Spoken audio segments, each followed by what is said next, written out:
What's up? This is your girl T. As a black woman in her 30s, I'm constantly trying to figure out life. But the one time of the week where it all seems to come together is on Sundays. Yeah, that's right. When I talk with my girls at brunch over a glass of champagne. I created this podcast to bring good vibes and open dialogue about various topics from mental health, relationships, personal development, the workspace, to the bubbly that happened over the weekend. Sundays are a time for celebration, rest, and reflection. So welcome to Champagne Sunday. Grab a glass, pop a bottle, and get ready to pour it up.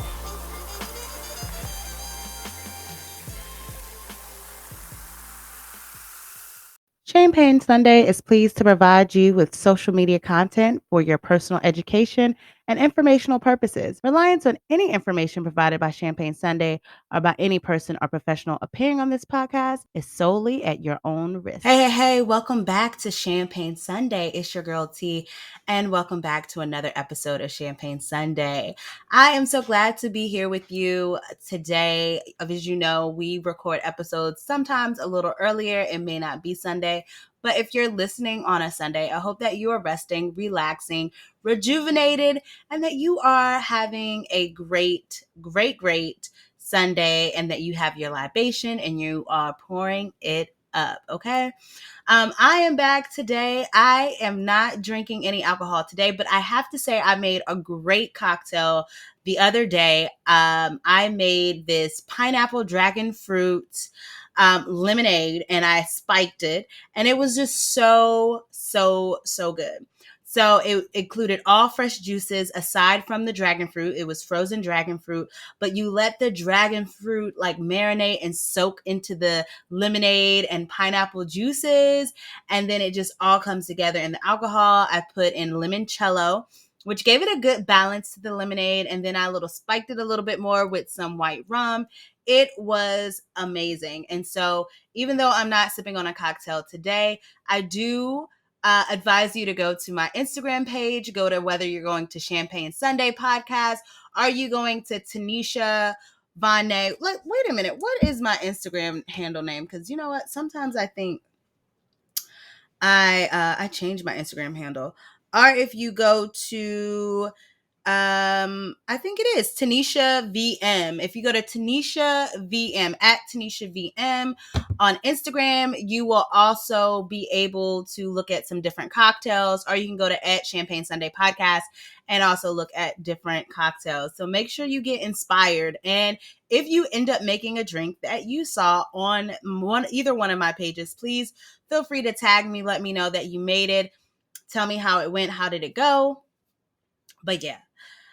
So today's episode, I wanted to talk about because a friend reached out to me. I'm kind of gonna go straight into it. I don't think I'm going to go into a bubbly for today. I do hope that you all are like making sure that you are tackling, the last time our word was consistency. Oh no, last time our word was rest. And then I actually didn't even release this podcast. And another bubbly I had was consistency, but I think I'm going to release it anyways. But all of that to say, our bubbly is non-existent today. And I just really wanted to get into it. I wanted to get into this episode, right? So a friend the other day asked me, hey, I wanted your opinion on the whole Carlee Russell situation. I want to know, what is your thoughts as a psychologist? What is the mental health behind it? And to be honest, till she asked me that question, I had just been listening to everything else everyone was saying, but I really didn't have a professional opinion about the situation at all, right? Okay, I think I like that she asked me, and so I gave her my response, and then I said, you know what? Let me share with my listeners my response. Maybe they're thinking, yeah, what is, T's response or outlook on this whole Carlee Russell situation? What does she think? What's happening? What's her thoughts? So I was like, sure, let's break it down. So if you don't know who Carlee Russell is, which would be really weird if you didn't know who she is. By the way, I am drinking something, but it is a vegetable juice. It's like carrot and orange juice, a vegetable fruit juice. So I'm about to drink some of that for a minute before I get into this story. So if you don't know who Carlee Russell is, it's kind of weird because she's been all over the national news. She's been all over Instagram, TikTok. Now there's memes of her. She's definitely viral. The name is probably definitely viral at this point. But if you've been living under a rock and you just don't know and you're not sure of the details, but you've seen it, if I give you my story, it may not be the full thing. Hold on, I'm gonna give it to you. So basically, and I'm trying to make sure that I do my due diligence to give you the background of who she is. All right, so Carlee Russell is an Alabama woman. She went missing for 2 days some weeks ago. I think it was around like July 15th or whatever. She's 25-year-old nursing student, and she disappeared around Thursday. And so the thing about it is that she made a 911 call. And she also called her brother's girlfriend to report seeing a toddler wandering alongside this busy, like highway. Like this is not just a little stretch of a road, but it's a busy, really long, really busy, a lot of cars. So if it was just odd when she said that she saw a toddler, but no one else had picked up on seeing the toddler. The police are still saying they have no evidence of a missing toddler, nor any reports of such a sighting by other drivers. So basically, and let me kind of go back a little bit. She called 911 and she said that she saw this toddler, that they were white. It was a white child, maybe around 3 or 4, with a t-shirt, no pants on, no shoes, walking around. No one was there. And the officer was like, follow behind her. The regular protocol of asking about what you knew, the information, and etc. And then after that, I think she went and talked to her, I think they said her brother's girlfriend, to report the incident. And I think at the end of the phone call, heard a scream, and it was like offline, and she disappeared. When she disappeared, everyone took to the internet, her boyfriend, her, brother. Everyone was making videos and posts and saying, please pray for her, please bring her back, XYZ, right? So it was a big uproar, and everyone is kind of like, yes, let's bring our Black girls home. Like, let's do this. It was a lot about bringing her back, right? Everyone was like in on this movement to bring this Black woman back home. And she actually came back home. And so I think a lot of times we don't see situations where actually get to see that the person is found, or they come back home, or they're released. So it was a big sigh of relief for the public, where everyone was like, yes, our prayers worked, amazing, great, and everyone's very cheerful for maybe 2.5 seconds until some details started to come back around about her disappearance. And also, I think when we are very engaged and when we are like publicly, I guess you say, involved in something like this, a search, or publicly involved in a movement or whatever, we feel that as the public, I think we are owed to be some details of what's happening, what's going on. And when she came back, there was not really many details about what had happened, what went wrong, what went right, like nothing, there was no details. And then her parents did an interview, and the mom was mostly talking, and the mom was saying that she had went through physical and mental strife, and she was fighting mentally and physically, but it was very vague. Like, the interview didn't really give us much before we press play. Like, after the interview, we were still confused. And people were like, my confusion has confusion. Like, my confusion is confused. Like, everyone was very much like, huh? Like, this doesn't make sense. And so that's when, of course, you get the people of saying, she's lying. This is not the truth. Maybe she was on drugs. Is it mental health?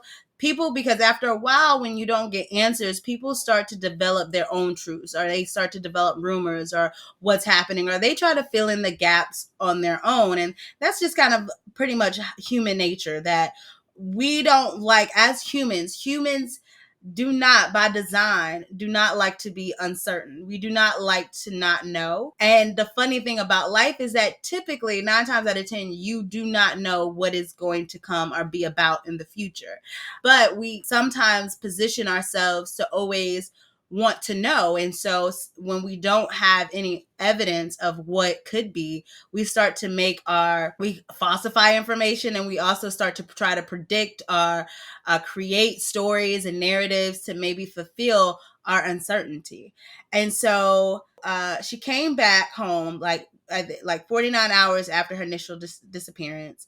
And it just was like some weird things were just not adding up, right? What really hit the nail on the head, right? So there's several things. So the first thing was discovered. I think so again, we were all in this confusion, and then they had a press conference, and the press conference released a lot of information that we all could start to make sense of.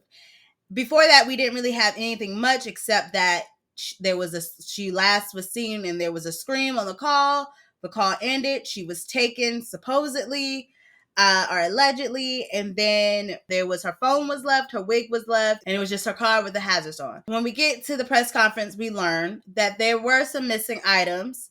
And surveillance footage showed that, I guess, like on July 13th, right? Surveillance footage showed her concealing a dark colored bathrobe, so a roll of toilet paper, and other items belonging to her place of employment. So they caught her, I guess, stealing from her job. So that was something that came out in the press conference, that apparently like she was, stealing things from her job, and nobody really understood why. It also discovered that she did a Target run before she disappeared, and she bought some granola bars and some Cheez-Its. Only the food she ordered was found in the vehicle when police arrived, so the snacks were gone. So I guess she also picked up food. Let me go back. So she picked up food from a place. She also went to Target and she bought granola bars and Cheez-Its. But the only food that was left was like the food that she ordered, like the takeout food was in the vehicle. But the Cheez-Its and snacks or the granola wasn't in the vehicle, right?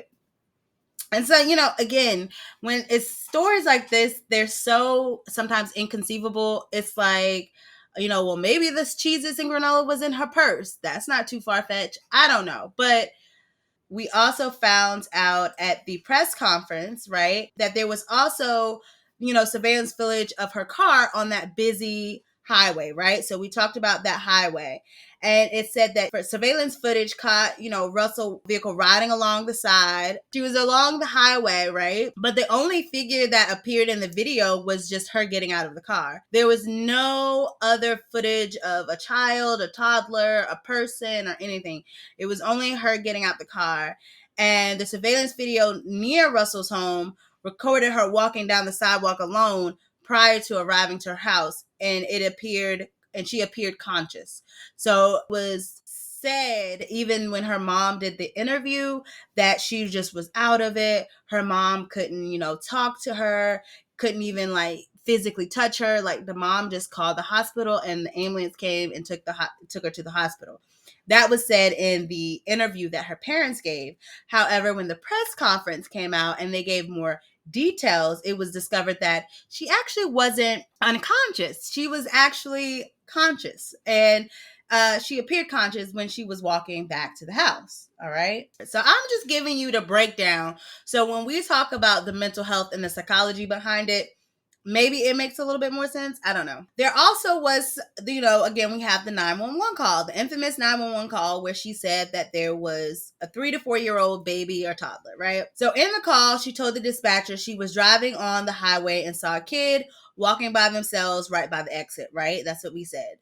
She said, hey, and this is quote, "There's just a kid walking by themselves. I think it's a little boy. He's wearing a white t-shirt and it doesn't look like he has any pants on. It looks like a diaper." And this is what she said on the call. She described him as 3 to 4 years old. Again, the dispatcher asked all of those questions.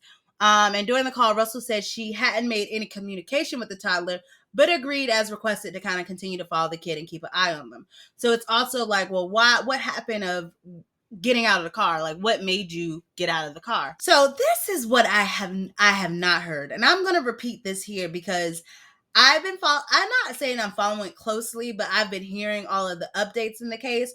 But this update I did not really get, right? And this is what happens when then the Shade Room is your news source. So this one was different. So during the statement, right, where Chief is giving the statement, prior to her being transported for evaluation the night she returned home. She told the police she saw a baby on the side of the road, right? But then she also went in detail about what happened next. Now, so I didn't hear about this, but I did hear people say, why would you talk to the police? Like, we all know that if there's a sticky situation, that you don't talk to the police, one, without your lawyer. And if your lawyer isn't there, all you keep saying is lawyer, lawyer, lawyer, lawyer, lawyer until you get your lawyer. But anyways, this is what she said to the police about that night. Okay. She said when she got out of her vehicle to check on the child, a man came out of the trees and mumbled that he was checking on the baby. She claimed that the man then picked her up, and that's when she screamed. She stated the man made her go over a fence. She claimed he then forced her into a car, and the next thing she remembers is being in the trailer of an 18-wheeler. Okay. I have never heard this story. Maybe I'm just late. Okay. Then Russell told the police the man was a white male. Yeah, I'm reading this like it's a murder mystery novel, a fan fiction, because it's really like on the edge and it's really interesting and mysterious because it's like, ooh, a man appeared in the woods. It definitely sounds like some shit she made up, but I'm gonna be real. We're gonna talk about the mental health. Come on. All right, let's finish the story. With orange hair and was with a female, and she heard a baby crying. She stated that she tried to escape once, but was captured and put into a car and blindfolded. The abductors allegedly agreed not to tie her up because they didn't want to impression her wrist. Russell told detectives the man and woman took her to a house, made her undress, and took pictures, but cited no physical or sexual contact. She said she woke up the next day and was fed cheese crackers. And now people were like, the same Cheez-Its you bought, girl. But here we go. I do remember people saying that, but I didn't hear all the details of the story. But anyways, fed cheese crackers by the woman who allegedly played with her hair. At some point, she said she was put back into a vehicle and tried to escape somewhere in the West Hover area, I guess. Russell said she ran through the woods and came out near her home with a bruised lip, torn shirt, and $170 in cash in her right sock. Okay. That story sounds very, very made up and not real. And there's a lot of questions, like in the back of an 18-wheeler, where did so someone picked you up from the woods. He came out of the woods, snagged you, but it wasn't caught on camera. And then he took you through the woods and then took you in the back of an 18-wheeler. And then the people played with your hair and they fed you Cheez-Its, but they didn't do anything sexual. And they didn't tell you why they wanted you. But somehow you escaped, but that wasn't really said how you escaped or where it was, because first you were in a car and then you were in an 18-wheeler and then you somehow escaped and ended up in the exact same woods that are near your home. I don't know. It's like, how far was that highway from her actual home? Like, is it possible that she could have walked? Like, I'm really interested in like a detective's standpoint of like the pieces of the puzzle. We're going to get into the mental health of it, but the story doesn't add up and it's completely doesn't make any sense. And it makes sense why a lot of people don't believe the story and are questioning her and feel like she lied. Now, a lot of people say she didn't lie because she never reported or said that she was missing. Granted, she didn't, but there is some skepticism, yeah, about her story, what she said happened, how she got kidnapped, supposedly. It's also some confusion about who was the toddler that you saw. It's also confusion about what the fuck happened, period. This shit is weird, but let's keep going. So I had never heard that story. All right. I never heard that. Okay. But we're getting into it. All right. So then we say, okay, Russell made, okay, this is the last thing, right? So the last thing that was the most confusing, and Google searches, right? That's when I was just like, it's done. Whenever I see the Google searches, it is done when it comes to the Google search, right? Because Google searches in any crime story, in any show, anything that you watch, any investigation series, any true crime stories, Google search, especially of current time, Google searches are usually the number one thing that gets people in fucking trouble. And the fact that she was Googling and didn't have a VPN, didn't go to another location. I guess you can't even go to a library with no camera, go anywhere and use anybody's computer but hers. It's just so basically on July 11th at 7:30 a.m., Russell searched for whether you have to pay for an Amber Alert. Then on the 13th at 1:03 a.m. was a search for how to take money from a register without being caught. On the same day, an hour later, she searched Birmingham bus station. And then 30 minutes later, she followed a search about one-way ticket leaving from Birmingham to Nashville. At 12 p.m. that afternoon, the police found a search of the famous abduction movie, Taken. So she also searched Taken. Then 2 more searches related to an Amber Alert were conducted on a computer at Russell's job. Oh my God, not at her job. Including the maximum age of an Amber Alert. Now I honestly didn't see that. The maximum age of an Amber Alert. There were also 2 more searches on Russell's phone related to her mindset, but they decided to decline to disclose the content for her privacy. Oh. Shit, I wonder what that said. Now, that I wonder what it said. There were 2 more searches on Russell's phone related to her mindset, but the chief declined to disclose the content for her privacy. Okay. Also, I just want to let you know that I'm getting my information from yahoo.com as well as npr.org. So I'm just citing my source. So now you know. In the end, they confirmed there's no current threat to public safety, nor is there concern of an abductor being loose in the Hoover area. They also said there are no indications of mental illness or illegal substances from Russell's evaluation and toxology report. I say there are no indications of mental illness. Now, I'm going to get into that. Looks forward to an in-depth interview with the Russells when she is ready to speak again. Okay. That's what we got. Whew, that was a lot, right? And I learned some new things. This is just really interesting. So when we think about mental health, right? And I think when we talk about what mental health is, and a lot of times there's comments about, I don't think this is mental illness. That's an excuse for mental illness. This was attention seeking. A lot of people think that she did this for attention seeking behavior. Some people also say that she was trying to make her boyfriend jealous. Other people said that maybe she allegedly had, another boyfriend, another man, and wanted to run away. When I first heard this story, I'm going to be 100% with you. I thought she must have had a mental health breakdown, like must have been stressed or overwhelmed when I first heard the story. Because I heard that she was a nursing student. I heard that she was, Black. She was young. She's 25. And I just felt that there are a lot of pressure on Black women, Black people to succeed, to do well. And even when you are a person of, you achieve and you do a lot of things, there can be times where you just feel very overwhelmed and stressed.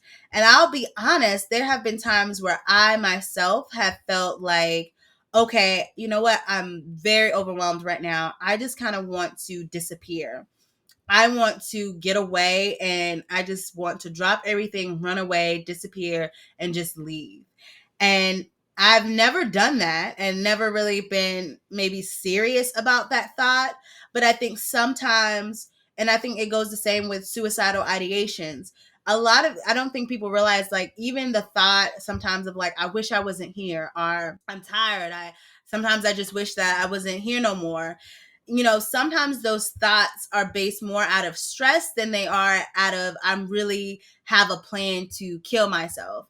And I think suicidal ideations and sometimes feeling like you don't want to be here or that you wish you were gone or you could disappear may be more common than I think we actually let on or express it to be.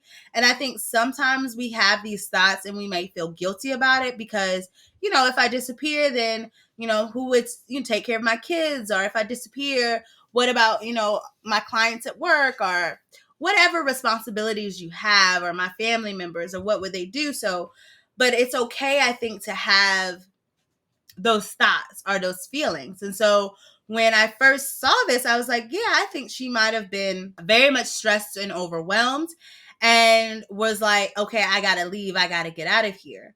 Now, again, we start to borderline the point of like having these thoughts is very much common and sometimes a part of just regular mental health. Like, not saying that you have a mental health illness, but it's just part of just being a person and having emotions. Now, acting on those things to me raises the category or the level of where your mental health might be, right? So when we say, like, when we think about a suicide assessment or those things, you having the ideation is one level, but you having a plan to follow through on the ideation is another level. So for me, if we think about Carlee Russell as she just had an idea, right? Like, she really wanted to go away. She had the thought. The thought came through her mind. But then she started to have a plan about how to implement that idea. That's when we're like, well, wait a minute. There's something deeper going on here. And then, so if, again, at first I just thought that maybe she was overwhelmed or stressed, and that, she was like, I needed to get away. And she just took it upon herself to, get away. But then it also became a little bit like, well, what about, the child and seeing the toddler? And some people are saying, well, maybe she was on drugs. Maybe this was, she hallucinated. But also to think that there are sometimes with mental health, and I'm not trying, and I'm going to say this too as a disclaimer, I'm not trying to diagnose Carlee Russell. I'm not trying to put any labels or anything on her. I'm just simply trying to bring light and shed awareness of sometimes how things could go about. Like, when people say, I don't think this is mental illness or mental health, I am simply bringing out the ideas or the explanations to how this could have been mental health, actually, indeed. And another alleged way, or that it could have been, is the fact that sometimes people do have, I don't necessarily want to say drugs, because a toxology report said that she, didn't have any that ruled out drugs. And then they also had a mental health or a psychological, now let me get the right, it said a evaluation. Okay, a mental illness or legal, there's no indications because of an evaluation. So I can say that another part of me was like, well, if you think about the toddler, and that, the toddler was, there, that could be, if you're thinking about episodes, if you're having an episode of psychosis or schizophrenia, or if you have schizophrenia, or you're having a psychotic episode, you would like see things that are not there. You would have hallucinations. You could also be paranoid. You could also feel like people are chasing you or after you, or something is about to happen that you need to get away. You need to escape. There are times where people are, may, be in a state of psychosis where they are seeing and hearing and believing in things that are not actually there, but are real to them because of what's happening inside of their brain, right? And so with psychosis, and that's what I'm thinking, that also was another thought of like, oh, well, maybe it could have been psychosis. Maybe she's having an episode. Because if we think back to a while ago, somebody made me think about this. There was a really bad accident on a busy intersection. I can't remember where a lady was speeding at maybe 100 plus miles per hour, and she ran through an intersection and caused so much tragedy and accidents, and the cars exploded, they turned over, they flipped, she killed people. It was a really, really bad accident, and they caught it on camera, and so it was going viral, seeing how she shot through the intersection and just killed so many lives. And people at first was like, yeah, she's drunk. Like, of course, like that she was drunk driver. This is what happened. Then someone was like, no, she was, upset with her boyfriend and was in a spat and a rage and was like just destructive. And so she ran through. And so people were kind of like, again, when people are uncertain, they don't know, they make up different things, they falsify information.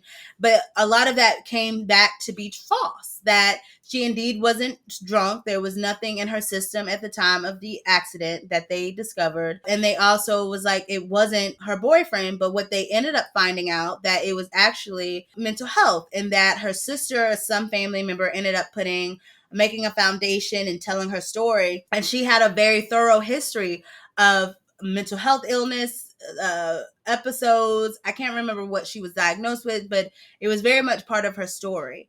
And it was said that during the time where she went through the intersection, that she was having an episode. So I say all of that to say is that psychosis or having a psychotic break, and I'm not saying that this is Carlee Russell's story, but I'm just saying that that is very much a plausible idea when we think about people who may be seeing things, hearing things, are very impulsive, right?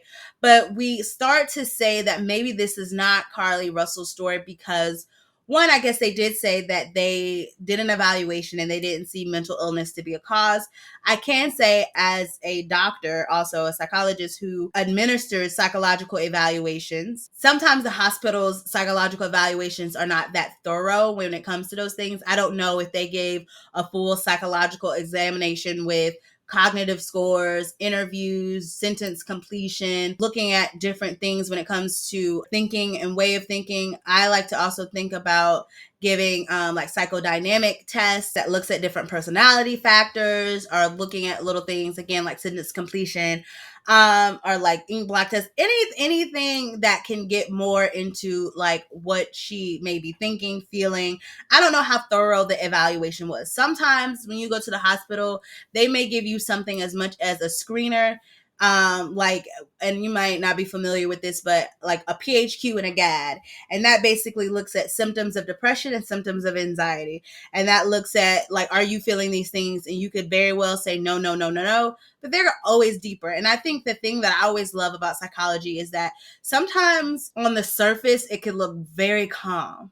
When it comes to mental health, mental illness, it can look very typical on the surface, but down deep below, there's a lot of dysfunction and things going on. And so I don't know how thorough the test was. So I'm not going to discount it, but I'm also not going to put all my eggs in the basket when it comes to they did an evaluation at the hospital. I don't know what that looks like, right? That could look like anything. I also would say that thinking about, again, psychosis, hallucinations, that to me was a thing. But I was going to say, I don't know if that's really her story, because not only that, it seems very premeditated, right? So when we looked at the Google searches and all of those things, to me, Google searches always, it makes me smile, because I think it is always it's like, why does it always come down to a Google search? When I look at the Google searches and I think about that, I'm like, this all sounds a lot like it was premeditated, like you thought through it and you thought about it.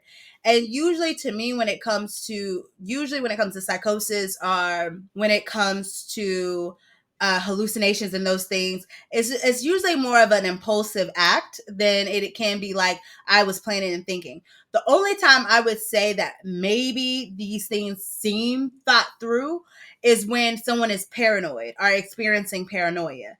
And so if someone feels like someone's after them, or someone feels like they need to get away, or something is happening, then they may be more premeditated and planning and figuring out how to like get away. Or somebody, even if we think about to the extreme, murdering someone, if you feel like, oh, take this this is the most cliche storyline of like, if someone thinks like there's somebody's about to poison them, or like a spouse is poisoning me, that's the most cliche. Then they feel, and it's paranoia, they may be very premeditated in a plan to kill the spouse, or to discover if the spouse is, trying to really kill them or like poison them. So in some instances, psychosis, you can see some premeditation, but I think it may be more so if it was paranoia. But I'm gonna leave all of that alone, because I don't know what the diagnosis or what Carlee Russell has experienced.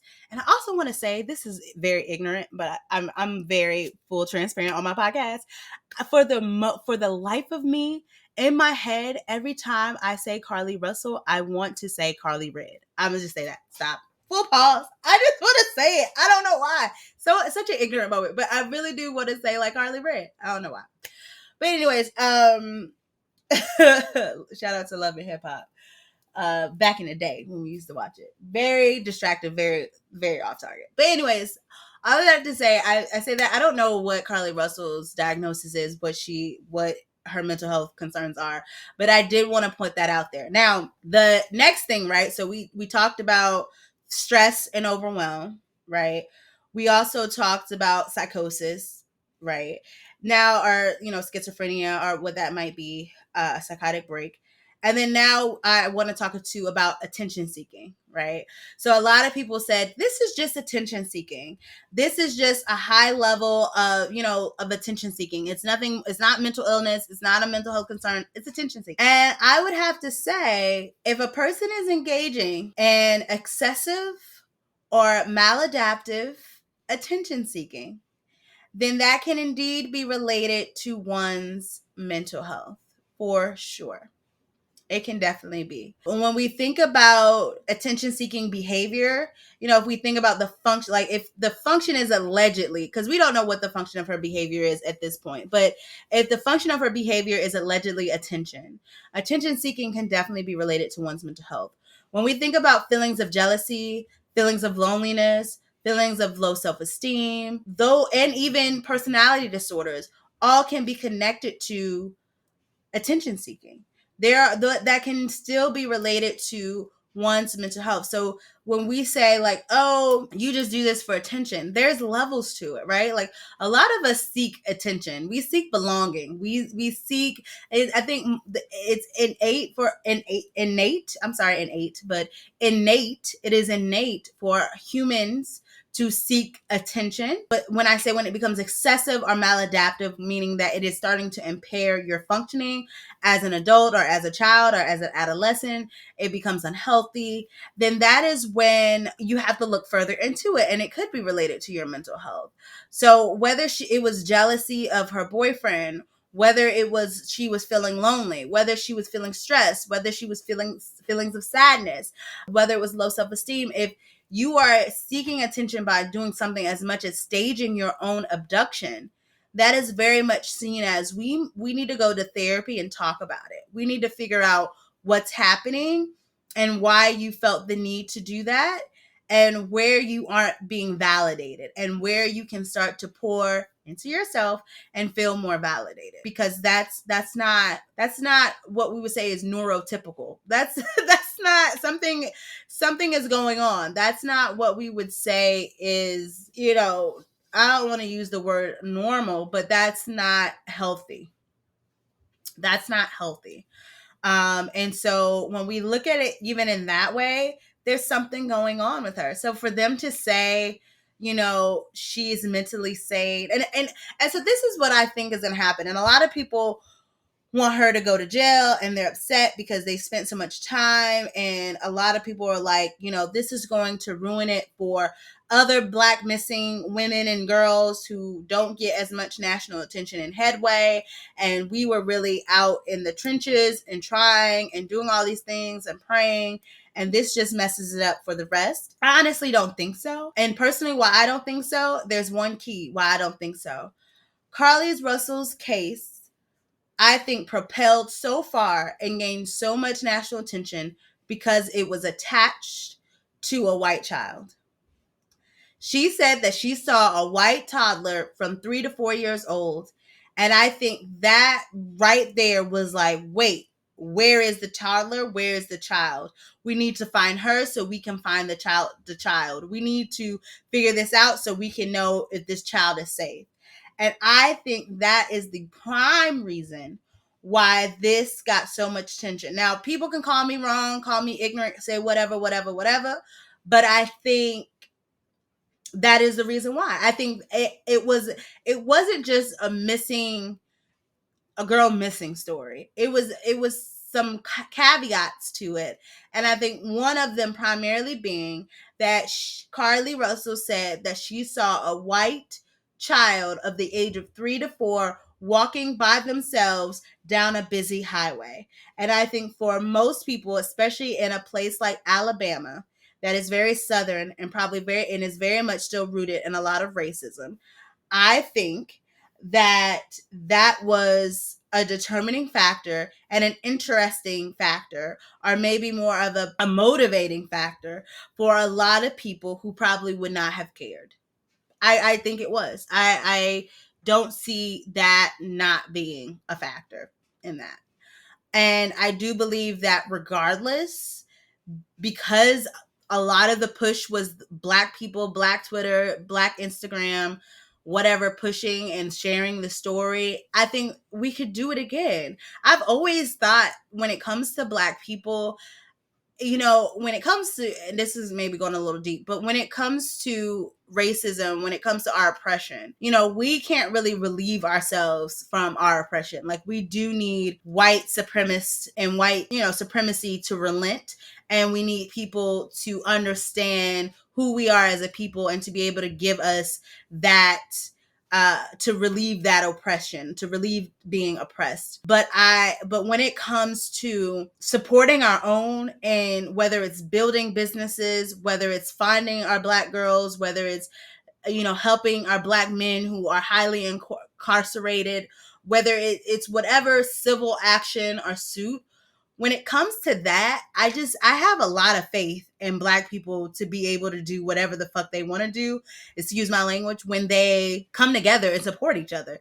Like, I don't get this whole, they're not going to believe us and it's not going to get national attention and XYZ. I always feel that Black people can yield national attention on their own when we are all on one accord, and when we come together for one goal, when we see that there is a purpose in what we're doing, and we're not split, and we're not feeling and arguing with each other.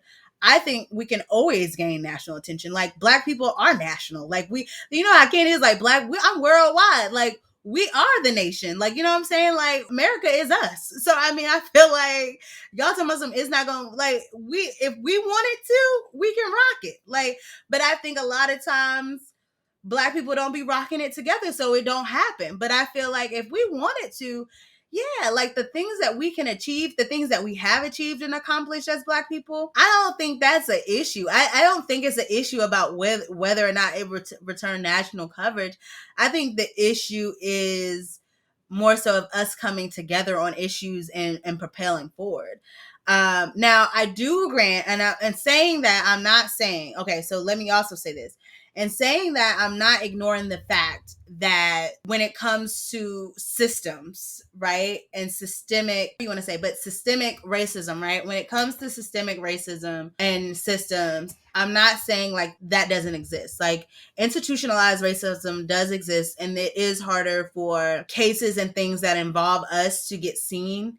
And it takes more energy, it takes more effort, it takes more time, and it takes us being relentless. And so I'm not discouraging that. I get that it's harder for us to make it national when it comes to these stories. And I get that it's harder to be seen. But I also believe in our resilience, and I believe in our power. And I believe that if we all come together and push, that it eventually will happen. Now, will it happen as simple as Amy May, who was disappeared? No. But I do believe it can happen. And so I don't think it's all doomsday when it comes to, oh, we'll never get national attention again. I don't think that's the case. I don't think that's the case at all. I think if we want it, we can receive it. Yeah, so all of that to say, what is the psychology behind Carlee Russell, right? Like, there's so many different theories that could be the psychology behind Carlee Russell. Like, is she a jealous, attention-seeking 25-year-old who was like, I need the world to look at me? Or did she, naively do this, not thinking it was going to get national attention, right? Is she someone who has always suffered from mental health and we don't know it yet? I mean, the police said that there were 2 things searched on her phone that was related to her mindset that they did not want to share for her privacy.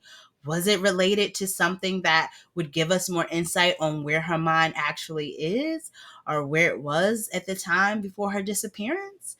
I mean, it's just all really interesting.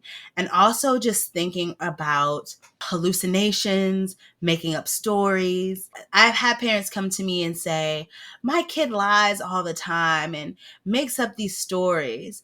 And you always have to dig deeper to find the function of the behavior. There is always a function of the behavior. And so when parents come to me and tell me these stories, we think about like, what is the function of the person lying or the child lying, right? What would be the reasoning? And usually for most behaviors, if you think at the science of behavior, right? We're looking at the science of behavior. Usually there are 4 functions to behavior. It's attention, to gain something tangible, to escape or avoid, or sensory, a sensory input. You have a sensory need. Those are usually the 4 functions of behavior, right? And so if we're saying, and I'm saying that either Carlee wanted to escape or avoid, or she maybe was looking for attention. At the end of the day, we don't know yet. And we'll just have to continue to stay tuned to figure it out. But this was today our episode of Champagne Sunday. I really enjoyed it. I'm looking forward to more evidence that's coming out. As this episode is released, all of this may be irrelevant. We may figure out what really happened and it may not even be related to mental health. It could actually not be. But for me, a person who can always find the psychology behind everything, it's definitely related to mental health. Now, is it related to mental illness? I guess also too, that may be a little different. Like, is she mentally ill? Like, does she have a diagnosis? I don't know. But is mental health impaired? Is she having maladaptive behaviors? Absolutely. Absolutely. So with that being said, this is the end of the episode. I hope that this week that you decide to pour into yourself, right?